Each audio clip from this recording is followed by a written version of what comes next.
लेकिन सबसे पहले मैं मौलाना शहाबुद्दीन बरेलवी साहब के पास चलना चाहता हूं। शहाबुद्दीन बरेलवी जी, बहुत सारे लोग मुस्लिम पर्सनल लॉ बोर्ड अब अदालत पर ही सवाल खड़े कर रहे हैं। आखिरकार अदालत पर तो यकीन करना होगा ना, क्योंकि अंतिम में तो सब लोग वहीं पर जा रहे हैं। अगर कहीं भी कोई बहस हो रही है, कोई लड़ाई हो रही है, कोई असहमति हो रही है, तो आखिरकार अदालतों पर सवाल क्यों खड़े किए जा रहे हैं?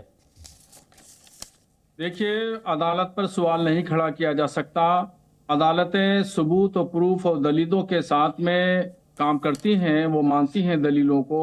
और भारत के मुसलमानों का अदालत पर भरोसा है, और भरोसा, यकीन और एतमाद है। कुछ लोगों को नहीं हो सकता है, एक अलग बात है। और उसमें खास तौर पर मुस्लिम पर्सनल बोर्ड है, तो मुस्लिम पर्सनल बोर्ड के लोगों का हमेशा से ये एक वतीरा, एक तरीका रहा है कि जब लोकसभा का इलेक्शन करीब होता है तो वो इस तरीके से बातें करते हैं ताकि पूरे मुल्क में हम अपना प्रभाव डालें, और हुकूमत पर, चाहे स्टेट की हुकूमत हो या सेंट्रल गवर्नमेंट की हुकूमत हो, तो इन हुकूमतों पर अपना प्रभाव डालने के लिए इस तरीके से बयान देती हैं। मस्जिद की जहां तक बात है, तो भारत के मुसलमानों का मौकफ वही है कि ये मस्जिद है। बाकी अलग बात है कि फैसला क्या आएगा क्या नहीं आएगा, ये लेकिन बरेलवी साहब, ठीक है, आप अपनी बात रख रहे हैं, पर all India Muslim personal law board की कल जब प्रेस कॉन्फ्रेंस हुई, साफ तौर पर जो हमारी न्यायिक प्रक्रिया है, जिस पर पूरे देश को भरोसा है, जो संविधान के हिसाब से चलता है, उस पर सवाल खड़े कर देना, ये आखिरकार चल क्या रहा है? क्योंकि जब फैसला आपके पक्ष में आ जाए तो बहुत अच्छा, फैसला पक्ष में ना आए तो इस तरह के सवाल खड़े कर देना, ये आखिरकार क्या दबाव की एक पॉलिटिक्स चल रही है देश में? देखिए, जो लोग इंसाफ के इदारे हैं, और उन्हीं इंसाफ के इदारों पर हम सवाल खड़ा करें और फिर हम वहां इंसाफ मांगने जाएं, तो ये किस शर्म से और किस मुंह से हम जाएंगे वहां पर इंसाफ मांगने के लिए? कि अभी हमने उनको तनकीद का निशाना बनाया और ये कहा कि हम इंसाफ की उम्मीद नहीं रखते हैं, भरोसा नहीं रखते हैं, फिर हम वहां पर चले जाएं इंसाफ मांगने के लिए, तो ये दो तरफा बात नहीं हो सकती। तो इसलिए मुस्लिम पर्सनल बोर्ड के इस बयान पर हम सहमत नहीं है, और न ही हिंदुस्तान का 70% मुसलमान सहमत है। वो नुमाइंदगी जो करते हैं वो एक मखसूस तबके की नुमाइंदगी करते हैं, एक बहुत बड़े तबके की नुमाइंदगी नहीं करते। सुन्नी सूफी बरेलवी मुसलमानों की नुमाइंदगी नहीं करते हैं वो, और न हम उनको अपना नुमाइंदा मानते हैं। नहीं तो फिर वजह क्या लगती है बरेलवी साहब, वजह क्या लगती है? फिर इस तरह के आरोप क्यों लगाए जा रहे हैं? इसके पीछे मकसद क्या है? देखिए, इसको, इस इदारे को दो लोगों ने परवान चढ़ाया। एक पहला नाम लिया जा सकता है कांग्रेस का, और दूसरा नाम लिया जा सकता है समाजवादी पार्टी का। ये दो पार्टियां, पॉलिटिकल पार्टियां ऐसी हैं जिन्होंने मुस्लिम पर्सनल बोर्ड को परवान चढ़ाया। अगर आप देखें कि जितने लोग भी मुस्लिम पर्सनल बोर्ड में हैं, बैठे हुए हैं, इसमें 2-4 लोगों का नाम छोड़ दीजिए, तो सभी लोग कहीं न कहीं किसी न किसी पॉलिटिकल पार्टी के मेंबर हैं, या सेक्रेटरी हैं, या जनरल सेक्रेटरी हैं, या कुछ ऐसे लोग हैं जो खुद अपनी पॉलिटिकल पार्टी बना करके इलेक्शन फाइट करते हैं। खैर, सबका अधिकार है, सबके हुकूक है, सब लोग मेंबर पार्लियामेंट बन सकते हैं, मेंबर और पॉलिटिकल पार्टी के बन सकते हैं, मगर इस जो मकसद है मुस्लिम पर्सनल बोर्ड का, उस मकसद से मुस्लिम पर्सनल बोर्ड भटक गया है। बरेलवी साहब, बरेलवी साहब, अगर हम ज्ञानवापी मामले की बात करें, ज्ञानवापी मामले की बात करें तो ज्ञानवापी का केस पिछले कई सालों से बहुत तेजी के साथ चल रहा है। कई जगहों से सुप्रीम कोर्ट तक भी पहुंचा ये मामला, फिर एएसआई का सर्वे हुआ, और अब जिला जज ने जो आदेश दिया वाराणसी के, उन्होंने भी तो कुछ देख समझ कर दिया होगा, और व्यास जी के तहखाने में पूजा की इजाजत दी है, और व्यास जी के तहखाने तक जाने के लिए मस्जिद के परिसर में भी जाने की जरूरत नहीं है। उसके बाद भी अदालत की इस प्रकार की जो फैसले आए हैं, कार्रवाई हुई, उस पर सवाल खड़े कर देना, क्या ये पॉलिटिकली मोटिवेटेड है या कुछ और? देखिए, ये जो पूजा पाठ हो रही है ये कोई नई नहीं है।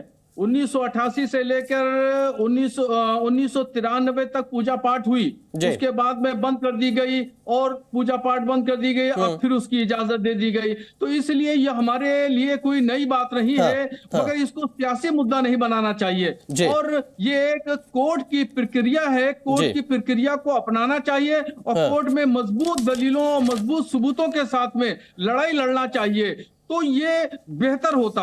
मुस्लिम पर्सनल बोर्ड ने वहां पार्टी बन करके अदालत में लड़ाई नहीं लड़ी, चाहे वो बाबरी मस्जिद का मामला हो, चाहे ज्ञानवापी मस्जिद बनारस का मामला हो। बिल्कुल बरेलवी साहब, आपने सही कहा कि न्यायिक प्रक्रिया पर पूरी तरह से भरोसा रखना चाहिए। मैं चाहूंगा आप हमारे साथ जुड़िए, हमारे साथ और भी मेहमान यहां पर बने हुए हैं। मैं राशिद शरीफ साहब के पास चलता हूं जो कि SIM PLB के अध्यक्ष हैं।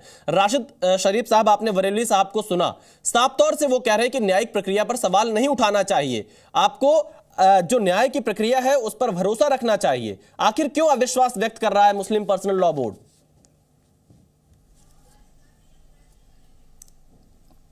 नहीं विशाल जी, अब जो बरेली साहब बोल रहे हैं कि जो जिला कोर्ट पे भरोसा करना, चाहे हाई कोर्ट हो चाहे क्या उनसे गलती नहीं हो सकती? क्या उन्होंने गलती नहीं कर सकते? आप देखिए बाबरी मस्जिद का जजमेंट आया, आस्था पे आया, और जो 5 बेंच का जजमेंट था, आज 5 बेंच का जजमेंट को हर एक को इनाम मिला। हर एक कोई ऐसा आपके पास राज्यसभा चले गए, अदालत से हाई कोर्ट है, हाई कोर्ट से सुप्रीम कोर्ट है, कोई ऐसा वाइस चांसलर बन गया। आप तो न्यायिक प्रक्रिया के तहत ही मामले को चुनौती देंगे ना। आप पूरी न्यायिक प्रक्रिया पर अविश्वास कैसे ला सकते हैं, कैसे व्यक्त कर सकते हैं? आपने तो संविधान पढ़ा होगा, तो कहां से विश्वास आएगा? राशिद जी, संविधान तो पढ़ा होगा, आप लोग कानून के बहुत जानकार हैं, आप कैसे अदालत पर सवाल खड़े कर सकते हैं? अदालत अगर ऐसे फैसले दिए तो बराबर सवाल। राशिद जी, क्या फैसला अदालत ने ऐसा दे दिया? आपने सुना यहां पर अभी बरेलवी साहब ने क्या कहा?